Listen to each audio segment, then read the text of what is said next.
Hi and welcome to our MIDI Supply YouTube channel.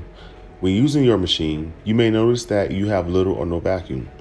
This video will help you with that. On your machine, you may have an air cylinder like the ones on the TEK1PS, TJK1PS, and TKMKC2PS, which is represented with the green arrow. Or you may have an air tank like the ones on the bigger machines, but the concept is the same. Today, we'll be using the TK2PS for cap. On your machine, everything starts with your motor and vacuum pump. The pump creates vacuum that pressurizes your tank. The pressure travels up the tube and is read by the gauge before it gets to your pulsator and pulsator hose. The pressure is canalized in your bucket and creates vacuum in your milking cluster and begins milking your animal. Now let's go through the sequence on how to troubleshoot your vacuum. When you turn on your machine and hear a humming noise, go to our MIDI Supply YouTube channel and search how to service your vacuum pump. For this video, they work properly. Next, inspect your air tank. Ensure that your regulator is installed correctly.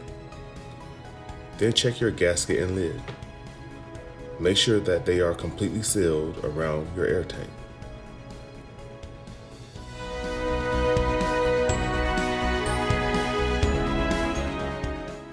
At the bottom of the tank, you have two drain plugs that release any moisture that may form in the tank.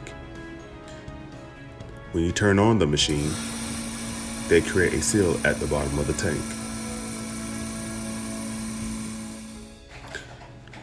A poor vacuum could be that one of the plugs isn't correctly in place or one fell out. If this happens, just insert the plug back into the hole under the tank. Now you have a good vacuum reading. If you still have poor vacuum, go to the next sequence in this video. Another reason for a poor reading is your butterfly red valve could be closed. Position it into the open position to receive a better vacuum reading. Another reason for a poor vacuum is that your pulsator is not all the way on the sliding lid. Firmly push the pulsator back onto the sliding lid. This will give you a better reading on your gauge. If this doesn't work, continue on to the next sequence in this video. Another reason for having a low vacuum is because your pulsator hose is disconnected.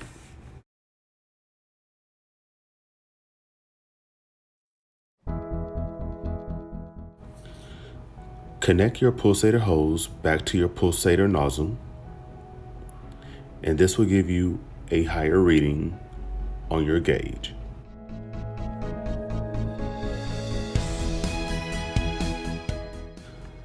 For this next sequence of having a low vacuum, the reason could be because your milk hose is disconnected from your milking bucket lid. Any disconnected hose will create a leak in your system and give you a low vacuum reading. Reconnect your milk hose to your milk bucket lid, and this should give you a better reading on your vacuum gauge. If you continue to receive a low vacuum reading, continue on to the next sequence in this video. The cause of your low vacuum could be due to your lid. Maybe your lid isn't placed correctly on your bucket.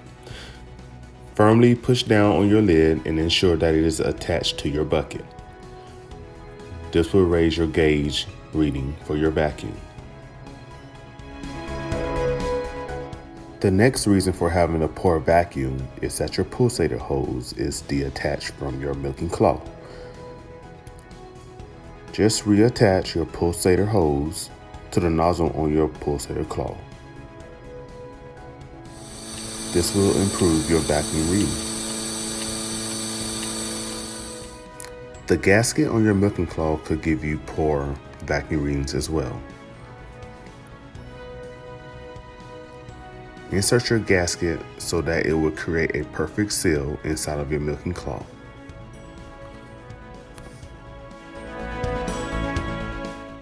To ensure a perfect seal, tighten the screw on your milking claw. You can have a low vacuum reading due to an old, worn, and torn liner. Visit our YouTube channel and search how to remove a liner from a shell in order to learn how to remove and replace the liner.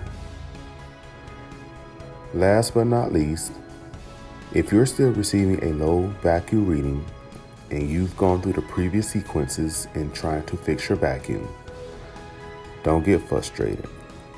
There is one last thing you could check to make sure that you get the proper vacuum reading. The most common thing we forget to do before milking our animals is lifting the knob on top of our milking cloth. This prevents any air from coming through the liners. After you cut on your machine, lift the knob to prevent any air entering your liner. Adjust your regulator and you will get a better reading on your vacuum gauge. And that's all for this video. Please subscribe to our Mini Supply channel on YouTube. We have many videos on many common problems that you may have. Thank you for watching.